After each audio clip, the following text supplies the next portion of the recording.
Assalamualaikum warahmatullahi wabarakatuh. Perkenalkan, nama saya Nur Ermale. Saya jurusan Pendidikan Bahasa dan Sastra Indonesia.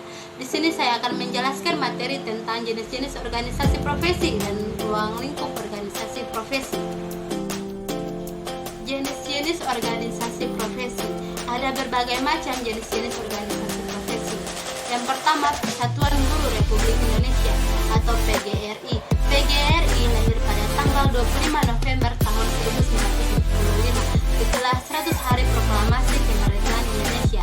Adapun tujuan utama pendirian PGRI adalah yang pertama, membela dan mempertahankan Republik Indonesia atau organisasi perjuangan.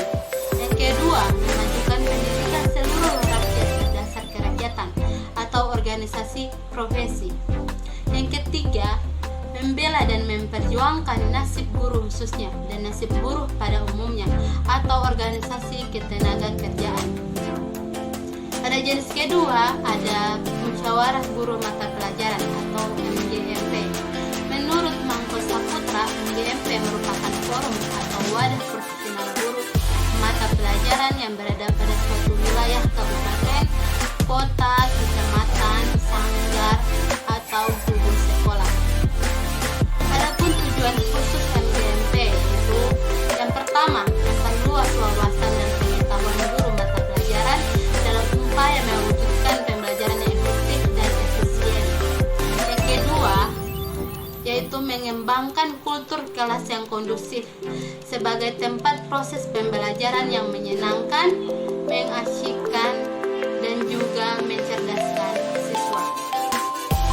Yang ketiga, membangun kerjasama dengan masyarakat sebagai mitra guru dalam melaksanakan proses pembelajaran. Pada jenis ketiga organisasi profesi yaitu Ikatan Sarjana Pendidikan Indonesia atau ISPI. ISPI lahir pada pertengahan tahun 1960-an.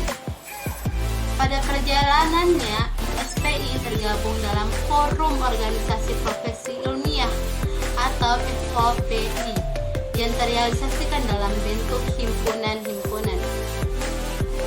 Adapun tujuan ISPI yaitu yang pertama, menghimpun para sarjana pendidikan dari berbagai spesialisasi di seluruh Indonesia.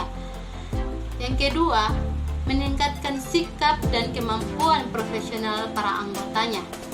Yang ketiga, membina serta mengembangkan ilmu seni dan teknologi pendidikan dalam rangka membantu pemerintah mensukseskan pembangunan bangsa dan negara. Yang keempat, mengembangkan dan menyebarkan gagasan-gagasan baru dalam bidang ilmu, seni, dan teknologi pendidikan. Yang kelima, melindungi dan memperjuangkan kepentingan profesional para anggotanya. Yang keenam, meningkatkan komunikasi antara anggota dari berbagai spesialisasi pendidikan. Dan yang ketujuh, menyelenggarakan komunikasi antar organisasi yang relevan. Pada jenis keempat organisasi profesi terdapat kelompok kerja guru atau KKG. KKG sebagai kelompok kerja seluruh guru dalam satu gugus.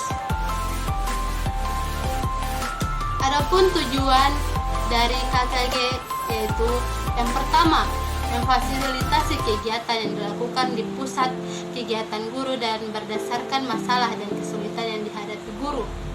Yang kedua, memberikan bantuan profesional kepada para guru kelas dan mata pelajaran.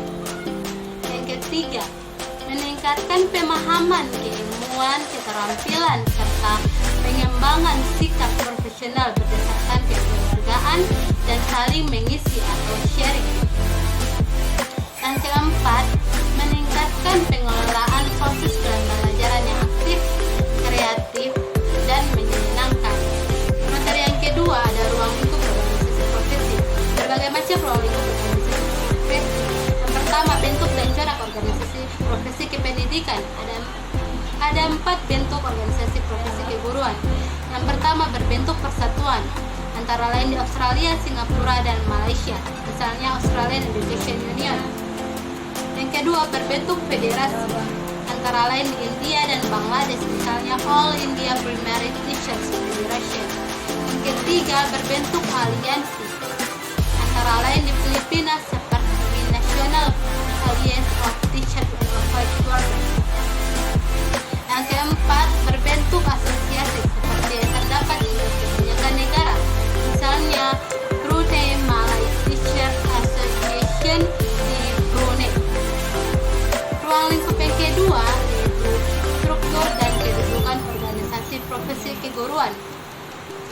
Berdasarkan struktur dan kedudukannya, organisasi profesi keguruan terbagi atas 3 kelompok, yaitu organisasi profesi keguruan yang bersifat lokal atau kedaerahan dan kewilayahan, misalnya Sarawak Teachers Union di Malaysia. Yang kedua, organisasi profesi keguruan yang bersifat nasional seperti Persatuan Guru Republik Indonesia. Dan yang ketiga, organisasi profesi keguruan yang bersifat internasional seperti UNESCO atau United Nations Educational, Scientific and Cultural Organization.